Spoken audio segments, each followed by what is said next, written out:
My best friend's husband abandoned her following a heartbreaking miscarriage, so I stepped in to care for her and quietly dismantle her ex's life piece by piece. In time, she was given a second chance, and I couldn't be happier for her. My best friend's name is Lana. She's the kind of person who remembers your favorite candy, who texts you on the anniversary of something sad just to say she's thinking of you. She's warm. She's loyal. And she absolutely did not deserve what happened to her. Lana and Marcus were together for almost 8 years, married for 2. She got pregnant in their second year of marriage. She called me the night she found out, sobbing happy tears. I was the first person she told, before him even. I remember her whispering, "Don't say anything yet. I want it to be perfect when I tell him." It wasn't perfect. He didn't react the way she imagined. No excited, Hugh. No tears. Just a long silence followed by, "Are you sure this is what you want?" I remember her calling me after, trying to make excuses for him. He was just shocked. He'll come around. But he never did. Not really. The pregnancy was rough. Lana had severe morning sickness and ended up in the ER twice from dehydration. Through all of it, Marcus grew distant. Cold, even. She tried to pull him back in, planned date nights, left little notes on his mirror, even surprised him with his favorite dinner one night when she felt good enough to cook. He didn't show up. Said he forgot, and went out for drinks with coworkers instead. Then, at 22 weeks, she started bleeding. We rushed to the hospital, hands shaking, trying to believe it was nothing. But it was everything. There was nothing the doctors could do. She delivered her tiny daughter, silent and still. We named her Marin because Lana said the name felt like a whisper. Marcus didn't cry. He stood in the corner of the hospital room like he didn't know where he was. When I offered him a chair, he left. Just walked out. He didn't come back until the next day. And then, for days after Marin's funeral, he packed a bag and left for good. Lana unraveled slowly. She didn't scream or break things. She just stopped. She stopped eating. Stopped responding to texts. Stopped opening the curtains in her apartment. I came over every day, sometimes with food, sometimes with nothing but a quiet presence. She wouldn't talk at first, just sat on the couch holding Marin's tiny hospital bracelet. Marcus didn't call, didn't check in, didn't even bother forwarding his new address. Lana found out he'd moved in with someone else through a mutual friend, one of his coworkers actually. A woman from his office who used to tag along when they did group dinners. The same coworker he was grabbing drinks with that night he missed the dinner Lana made. Her name was Erica. I felt something cold settle in my chest when I heard that. I wasn't even surprised, just disgusted. Lana didn't have the strength to be angry yet. She was still sinking. But I could be angry. And I was. She needed more than just company. She needed a reason to breathe. So I cleaned her apartment. I bought her groceries. I made her shower. And slowly, she started responding. Not much, but enough to remind me she was still in there. Then one night, weeks later, she asked me if I hated him too. I told her the truth. I hate what he did to you. And I hate that he gets to walk away like it never happened. Her eyes changed then. Something sharp lit up behind them.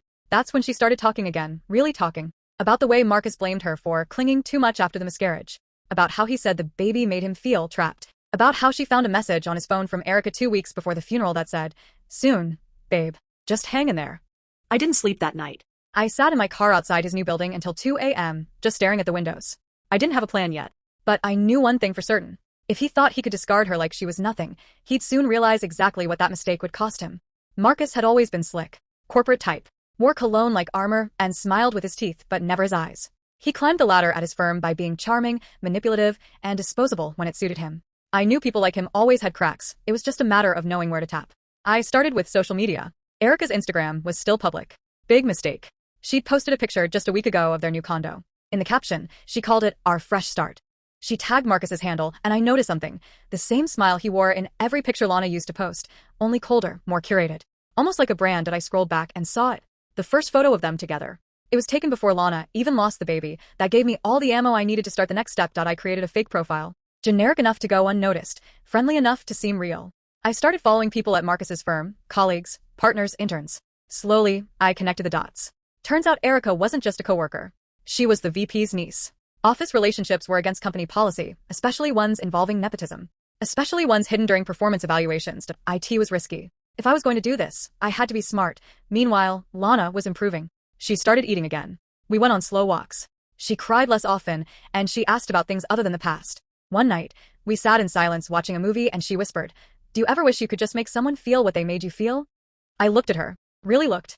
Her cheeks were still hollow, and the sadness hadn't left her eyes, but there was steel underneath now. "I don't wish," I said. "I plan." I told her everything I'd found.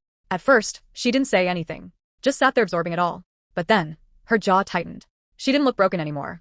She looked ready, and so we got to work. We weren't just going to confront him. We were going to ruin him. The first step was gathering evidence. Screenshots, timestamps, archived emails, anything that could show a clear overlap between Marcus's affair and his time at the firm. Erica had been sloppy. Her captions hinted at things she didn't realize could be damaging. Dinner with my favorite guy right around the time Marcus was promoted. Another picture showed them vacationing together. Same week he claimed to be on a business trip. I posed as a recent hire and reached out to a junior associate at Marcus's firm under the guise of being so nervous about compliance stuff. He spilled more than he realized. Apparently, there had been rumors about Marcus and Erica before, but everyone thought they'd cooled it to avoid scrutiny. Perfect. Lana, for her part, had begun writing again. Journaling first, then letters she never sent. One was addressed to Marin. I read it when she left it on the kitchen table by accident. In it she wrote, "I'm sorry your father didn't know how to love you. But I will always make sure your name meant something." That broke me. It reminded me why we were doing this. We drafted an anonymous letter. Detailed. Factual. No emotion, no accusations, just pure, traceable truth. We included screenshots of Erica's posts, dates of Marcus's claimed business travel, a timeline of their relationship versus his promotions. We cited company policy on workplace relationships, including the specific clause about undisclosed romantic entanglements and nepotism. We mailed it directly to the HR department, marked confidential. Then we waited 3 excruciating, quiet weeks where we lived like nothing was happening. Lana started cooking again. She put up a photo of Marin on the bookshelf. We even laughed a few times, cautiously, like the world might not collapse if we did. Then one morning, Lana woke up to a message request on Facebook from one of Marcus's old co-workers. "Hey, not sure if you've heard, but Marcus got suspended pending an internal review." We didn't reply, just smiled. Marcus didn't reach out to Lana, not even when everything started unraveling. But we kept tabs on him. Through Erica's once lively Instagram, now suddenly quiet. Through LinkedIn, where Marcus's profile went from partner, strategic growth, to just currently exploring new opportunities. Translation: he was screwed. But that was just the beginning. Remember that Erica was the VP's niece? Well, it turned out our little package of truth caused a lot more internal damage than we expected. The VP, according to one leaked post from an intern's private story, was absolutely losing it over the scandal. Nepotism, company liability, and press risk. It all rolled downhill, and Marcus was the first casualty. A week after the suspension, he was let go quietly. No announcement, no goodbye post. Just gone. I thought Lana would feel relief, maybe even gloat. But when I told her, she just nodded and said, "It still doesn't bring her back." That stuck with me. We could destroy his career, but it wouldn't erase what he did. The betrayal. The abandonment. The way he walked out while she was still bleeding. But still, this wasn't over. We knew Erica would be next. Her job was mostly symbolic. Everyone knew she got it because of her uncle. Without Marcus to cover for her, her performance or lack thereof was under a microscope. She made it exactly 2 months before she resigned to pursue other interests. Now they were both unemployed. A couple built on lies, left to rot in the ruin they created. They stopped posting. Disappeared from social feeds like they never existed. Lana didn't celebrate. Instead, she donated all of Marin's and used baby clothes to a shelter. Quiet. Intentional. Healing in the smallest ways. But me? I wasn't done yet. Because Marcus had one more secret. One he thought no one would ever find. Before Marcus and Lana got married, they had a brief breakup.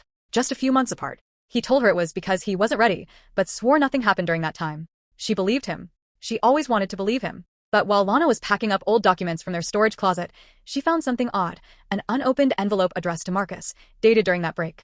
It was from a family law firm. Curiosity turned to dread when we opened it. Inside was a petition to establish paternity, filed by a woman neither of us recognized. Attached was a birth certificate, Marcus listed as the father of a little boy born 7 years ago. He had another child, a son he never told Lana about. Conceived during their breakup, sure, but hidden ever since. Not a word, not a mention, not even a hint of responsibility. We searched the name and found the woman on Facebook. Her profile was private, but her son's wasn't. He looked just like Marcus. Same sharp chin. Same tired eyes. I could feel the heat behind Lana's silence. She didn't cry. She didn't scream. She just said, "He abandoned 2 children." And now I knew how to finish it. I reached out to the woman. Carefully. I explained who I was and what Marcus had done, not just to her but to Lana and to Marin. I wasn't sure if she'd respond. She did. Turns out Marcus hadn't been paying child support for months. He claimed to the court he'd been laid off and was broke, but we both knew that wasn't true at the time. She'd been thinking about taking him back to court, but didn't have the energy or proof. Now she did. With my help, she reopened the case. We pulled bank statements, located screenshots. I even sent her Erica's vacation post from the week he claimed to be unable to pay. She was furious, rightfully so. And she wasn't the only one about to make him pay. Marcus was officially being sued for back child support. Thousands of dollars. The court date was set, and this time, he couldn't lie his way out of it. The evidence was overwhelming. Vacation photos, his job history, statements showing luxury purchases while claiming he was broke. Lana didn't go to the hearing, but I did. I sat in the back row, silent, arms crossed, watching him squirm. He looked smaller than I remembered. Not physically, just deflated. Like the facade he wore so confidently had finally cracked, and he was shrinking beneath it. The judge didn't go easy on him. reprimanded him for failing to report income and deliberately misleading the court, ordered him to pay the full amount owed, plus penalties, with wages garnished the moment he got a new job. And the woman, his son's mother, thanked me after. She told me she'd felt alone for years. Gaslit. Forgotten. Now, she felt seen. Validated. That night, I went back to Lana's place. I found her on the couch, Marin's photo in her lap, a small candle flickering nearby. "It's done," I said. She didn't ask for details. She just closed her eyes, leaned her head on my shoulder, and whispered, "Thank you." We didn't talk much after that. There wasn't anything left to say. Lana slowly started building her life again. She went back to work part-time. She adopted a cat. She joined a grief support group, and even started volunteering at the hospital where she lost Marin, helping other mothers who knew that same hollow pain. And me? I stayed close, but I stepped back. She needed to walk the rest of her journey herself. But make no mistake, if Marcus ever tried to crawl out from under the weight of what he'd done and pretend like it never happened, he'd find me waiting. Because people like him don't deserve peace. Time passed, and I noticed that Lana was different now, but in the best way. Stronger. Softer in some ways, too. Her grief didn't disappear, but she'd woven it into her life like thread. It lived beside her, not inside her. She started smiling more. Real smiles. The kind that crinkle your eyes. She moved to a smaller apartment. Said she didn't need all the space anymore. It was cozy, full of light. She planted flowers on her windowsill and painted the kitchen a pale yellow. I helped her hang pictures. None of Marcus, of course, but Marin's photo stayed right above the bookshelf, wrapped in a tiny white frame. One evening, while we were cooking dinner, she said something that made me stop cold. "I think I might be ready to date again." I blinked. "Really?" She laughed. "Not tomorrow. But I think I want to know what it's like to feel safe with someone." That was the moment I realized just how far she'd come. I watched as she downloaded a dating app. She didn't put too much pressure on it, just a simple bio, a few candid photos. She wasn't chasing anything, just opening a door. A few weeks later, she met someone. His name was Jonah, a high school teacher, quiet and kind. The kind of man who brought coffee without asking your order and remembered the cat's name after one introduction. He didn't try to fix Lana. He just made space for her. I was skeptical at first, but then I saw the way he looked at her, like she was the beginning of every good thing in his life. And I watched Lana lean into it slowly, but fully. No fear. No pretending. One night, she looked at me over dinner and said, "He knows about everything. Marin, Marcus. All of it." He didn't flinch. And I knew then she was going to be okay. But there was still one more surprise left for both of us. It was a rainy Sunday when Lana called me, voice shaking with something I couldn't place. "Can you come over?" She didn't sound upset, but not quite herself either. I dropped everything and drove over, heart pounding the whole way. When I walked in, she was standing in the living room, holding something in her hands. It was a pregnancy test. Positive. For a long second, neither of us said a word. Then I saw the tears brimming in her eyes. Not fear this time. Not sorrow. Hope. "I didn't think I could feel this again," she whispered. "I didn't think I'd ever want it." She told Jonah that night. He cried. He actually cried. Held her face in his hands and told her how lucky their child would be to have her as a mother. No hesitation.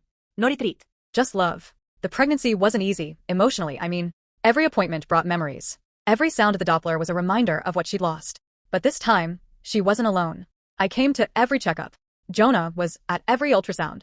We built a new circle around her, one filled with protection and patience. She gave birth to a baby girl on a warm evening in early spring. She named her Alara. Tiny. Perfect. Breathing. The hospital room felt full of ghosts and blessings. Lana held Alara in her arms, and I saw her look toward the window, toward the sky. She didn't have to say it.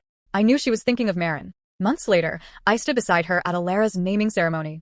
She looked radiant, joyful, like someone who had walked through fire and found her way home. Marcus, of course, was nowhere in sight. Rumor had it he'd moved 2 states away. Still job hopping. Still bitter. Still small. And us? We were more than fine. We were whole. Lana got her peace. Her justice. Her second chance. And me? I got to watch the best person I've ever known rise from ruin and build something even more beautiful. Because love, real love, doesn't leave when things get hard. It stays. It grows. It wins.